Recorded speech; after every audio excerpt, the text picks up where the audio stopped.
NVIDIA unveiled DLSS 5 to a polarizing audience. And NetEase revealed the two heroes for Marvel Rivals Season 7. The Denton download starts now.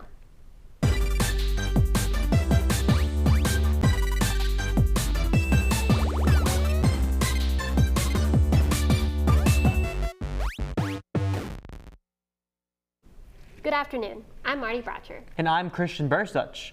NVIDIA revealed DLSS 5 on Monday, and they're calling it an absolute game changer for gaming.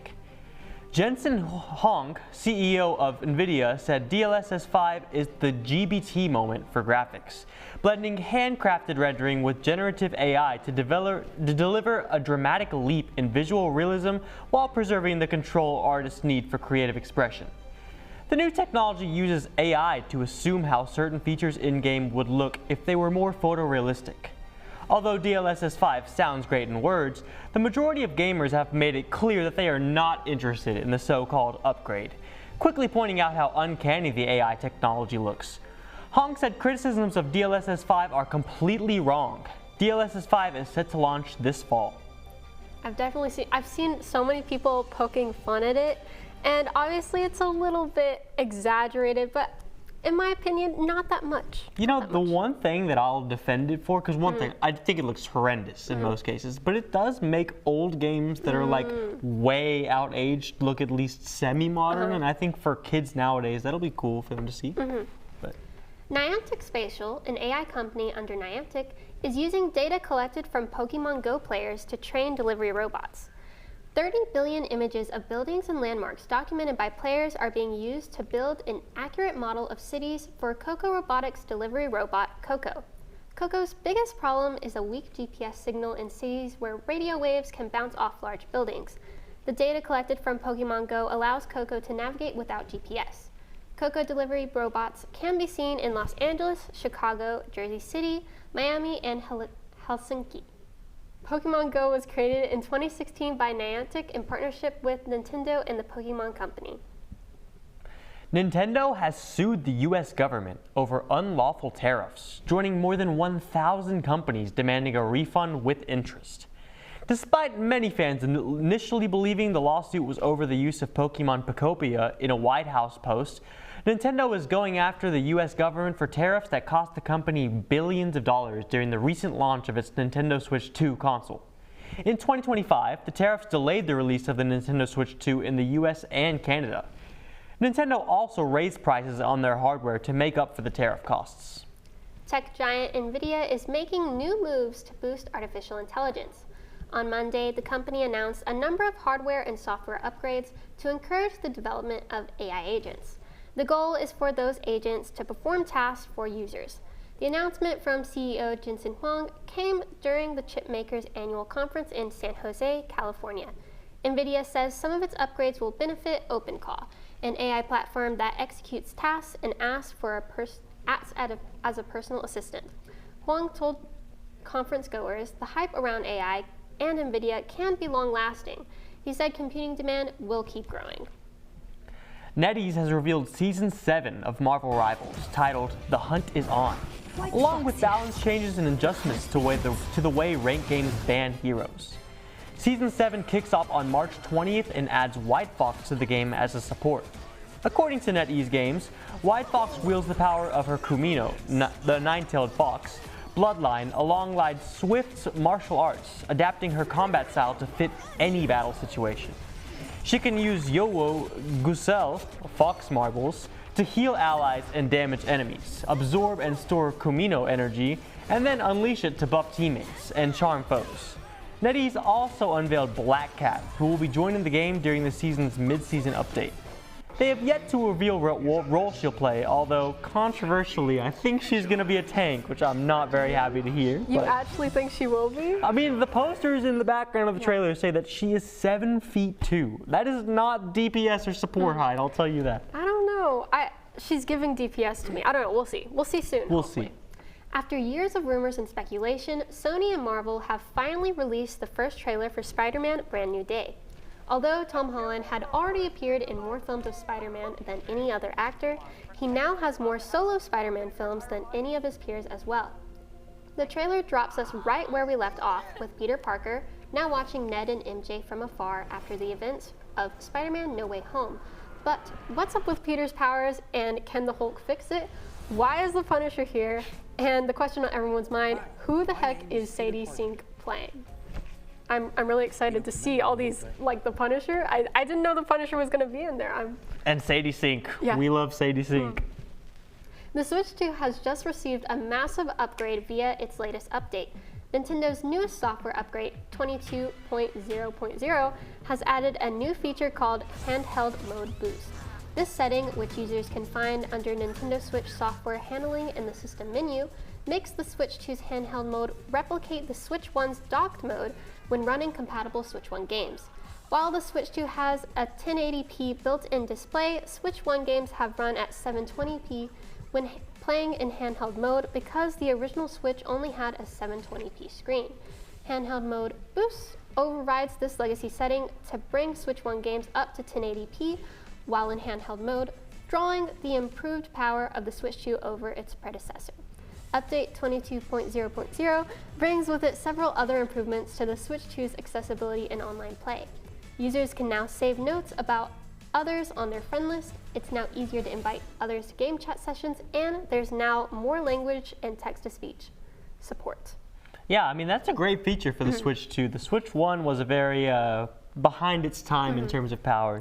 But the one thing I've noticed is I was using it on my Switch 2, and you can't use the touch screen when it's acting like the dock mode, like when you're using the handheld boost, so that's not convenient. But good news if you do have a Switch 2. 21 years after its release, fans can now play Pokemon XD Gale of Darkness on modern hardware. Nintendo finally added the game to the GameCube app available to Nintendo Switch Online subscribers playing on the Nintendo Switch 2. XD Gale of Darkness is a part of the Pokemon Coliseum series, a spin-off released on the GameCube. While it's great to replay the game, fans will still have to wait for the prequel, Pokemon Coliseum, to come to NSO at a later date, though it has been confirmed. Fans may also be disappointed to hear that Pokemon obtained in Gale of Darkness will not be transferable to Pokemon Home, keeping the much-coveted Shadow Lugia basically unobtainable unless you have an original GameCube. But superhero fans, rejoice! The beloved of Amazon Prime series Invincible is back. Season 4 premiered today with 3 episodes continuing the war against the Viltrumites. Episodes will air weekly on Wednesdays until April 22nd. Although Season 4 ends April 22nd, Invincible fans will still be entertained by the fighting game Invincible Versus, a game similar to Dragon Ball FighterZ releasing on April 30th. The next month is lined up for superhero fans, with Daredevil Born Again releasing on March 24th and The Boys Season 5 beginning April 8th.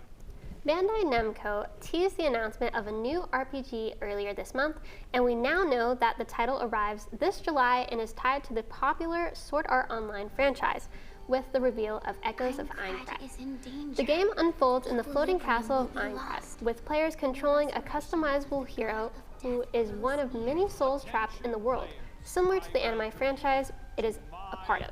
The game's synopsis reads, "Among thousands of trapped souls, your journey is yours alone. Will you rise, endure, and forge bonds that define your destiny, or will you perish while facing enemies stronger, faster, and more ruthless than you imagined?" Although not much is currently known about the Echoes of Aincrad, the game is coming on July 10th to PlayStation 5, Xbox Series X/S, and PC. I'm excited. I was a big Sword Art Online fan. It just seems like a very weird decision to make a single-player game in Sword Art Online. Defeats the online part, but maybe we'll change our minds. And if it's a good enough game, no one will care that it's single-player on it. But the Dune Part 3 trailer is here. After the smashing success of the first 2 films, Warner Bros. Is going all in for the 3rd film, holding a special screening in LA for the teaser trailer featuring many of the stars in the film before releasing the trailer to the internet. Before the trailer played, director Denis Villeneuve told fans that Dune Part 3 would be different from the films it follows, saying, "If the first movie was more a contemplation of a boy exploring a new world, and the second movie was a war movie, this one is a thriller. It's more action-packed, more dense, more muscular." Dune has definitely become one of the biggest blockbuster franchises around. I'm excited to see Robert Pattinson step into the universe. I think Robert Pattinson has really been spreading his wings into like a lot of different franchises lately. I'm excited to see how he'll take on Dune. Yeah, absolutely.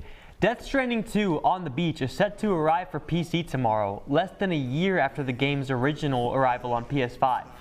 And though Hideo Kojima had teased that new content would be coming to all players regardless of platform, the director has only now revealed what that new content is.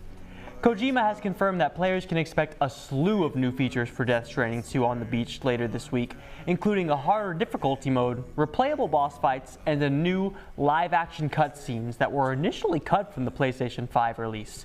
There will also be 21.9 ultra-wide mode, various gameplay adjustments implemented following player feedback, plus new nightmares for Sam, and a new chiral cat for his room. The new PC version will also include options for an uncapped frame rate, ultra-wide monitor support, and 32:9 super ultra-wide screen, all in 4K resolution. Though not confirmed, it's thought that this update will drop later this week, alongside or very near the PC release.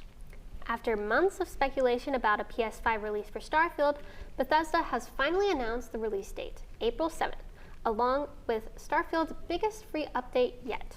The centerpiece of the update is Free Lanes, a new system that allows players to manually travel between planets within a star system instead of relying entirely on fast travel. Using a new cruise-style flight mode, players can now move freely through space, with the chance to encounter random events like derelict ships, hostile encounters, and other discoveries across Starfield. Along with the PS5 launch and Free Lanes update, the Terran Armada story DLC will drop on April 7th as well, giving longtime fans of the game more content to enjoy alongside the update. Another old game, The Division 2, from having a player count of only 14,000 on its release date, The Division 2 recently doubled its player count with its recent 10th anniversary update.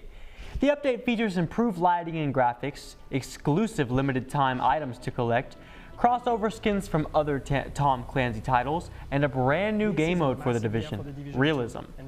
The game mode takes place in the Warlords of New York expansion and makes every decision you make in the game more decisive, with the limited HUD, health, and ammo. The new game mode will only be available for a limited time, and so will the anniversary event that will end on April 2nd. In a new post on the Arc Raiders social media account, Embark Studios revealed that it has received reports of some players being banned over the use of accessibility controllers. This ban wave is not intentional, as Embark confirmed the studio is working hard on resolving this issue as soon as possible. The support team is currently reviewing all appeals of the bans, and the studio encouraged folks who have been impacted to continue reaching out. Embark will likely address whatever caused the controllers to be flagged in the first place for future updates. Although Arc Raiders hasn't seen a lot of controversial issues since it launched last year, Arc Raiders has to resolve this accessibility issue, especially now that it has competitors like Bungie's Marathon attempting to steal the game's current extraction crown. Yeah, you have to wonder how something like this even happens. Why are accessibility controllers being flagged as cheating? But the Mario movie is now less than 2 weeks away, and Nintendo has revealed a lot of characters that we can expect to see in the movie. While Donald Glover will join the cast as the beloved character Yoshi, fans can expect to see fan favorites like Rosalina, Birdo, Wart, and even cameos from other Nintendo franchises like the Pikmin. After the success of the first movie, we expect the Super Mario Galaxy movie to be one of the highest grossing films of the year. I'm just excited to see Rosalina in live action. Mario Galaxy was my childhood. Yes, I remember whenever I had Rosalina in my Mario Kart game on the Wii, and then I accidentally somehow deleted her, and I was so sad about it. You lost Rosalina? Yes. So I'm excited to see her in this movie. Microsoft has announced a second wave of games coming to Game Pass this month. The newly announced Wave 2 roadmap for March consists of 6 new titles and 2 expanded releases for the premium tier, with Microsoft also confirming several more arrivals for April 2026. The brand new games begin with Disco Elysium on March 19th and Like a Dragon Infinite Wealth on March 24th, followed by Absalom and Nova Roma on March 25th and 26th, respectively. The Long Dark is then scheduled to arrive on March 30th, a day before Resident Evil 7 Biohazard does the same. That's all for this week. I'm Christian Bursuch. And I'm Marty Bratcher. The Denton Download will be back next Wednesday.